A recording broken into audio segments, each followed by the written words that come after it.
Hey folks, it's Dag. So I want to do this video talking a little bit more about wing flex in my Emmaselle II. And I've had quite a few people ask me the last couple of years why I quit doing loops and hammerheads and very basic stunts with it. And it's because the wing flex I started to see. So if you've followed my build for long, folks, you know that this plane is almost all balsa wood, a little bit of plywood, some carbon fiber toe. And it's extremely light. Okay, it's a 188-inch wing airplane that only weighs 61 pounds. And, I made a lot of my own components, like the internal wing tube. I made myself. It's my daughter holding it. And it was embedded into the wing. And I have a carbon fiber spar, an 1.5-inch tube that actually runs through it. That aluminum tube there is just for test fitting. And the wing had some interesting aspects because I wanted it to be really, really light, okay? But where I made a little bit of a mistake, I believe, is the wing may be just a little bit too weak. And if you've followed me for years, you know I like to build light. But that was the wing before sheeting with carbon fiber toe. And I have 150 flights on this airplane now. So I'm going on like 4 years. I don't fly it a whole lot, but I try to, every time I got a chance, I try to fly it. But when I started doing some loops and hammerheads, it looked really neat. But one day I had mounted a camera on the wing, and I saw a lot of flex in the wing. And we'll look at that video here in a minute. But, and I monocoated the wing. I didn't fiberglass the wing. Okay, this entire airplane's monocoat, so I could keep it as light as I could. So basically, it's just a big balsa wood airplane.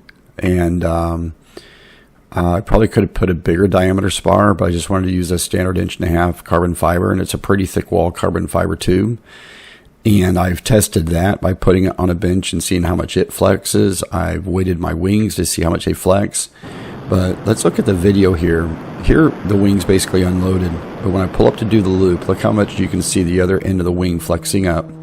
I go over the top, the wing's unloaded, and right here you see an awful lot of wing flex. This is slowed down greatly, and you'll see as I pull up here, and watch my elevator on the back too, you can kind of tell how much I'm pulling back on the stick. And going over the top here, you can see that elevator deflection, and as I come out I try to let off the elevator to keep the load off the wing. But I mean, look how much this wing's flexing right here. And I ended up flipping the airplane upside down and putting on a couple of sawhorses and then using some sandbags. And believe it or not, the tip of that wing is flexing 2 and almost 3/4 inches, which is, to me, pretty scary. I'm not sure if it's the balsa wood or the carbon fiber or the actual tube. I don't know enough, so I just don't want to break this wing, folks. Here it is from a tail, and you can actually see this wing bend quite a bit right there. Look at that. I mean, and I've done another video on this kind of, folks, where I drew a line across that to try to demonstrate how much that wing is really flexing right there. And I think it's the 1.5-inch tube that is flexing. If you think about it, it's a 61-pound airplane. I'd love to put a G meter in and see just how many G's I'm pulling on it. But this is my normal flying. I'm just at CEF this year. No aerobatics, no loops, no hammerheads, and just flying in turbulence here, because I always like to fly. If it's really windy, I don't give a crap. I fly in the wind. But just watching how much this wing likes to pop around, and I understand, folks, carbon fiber likes to bend, and you see glider wings bend all the time.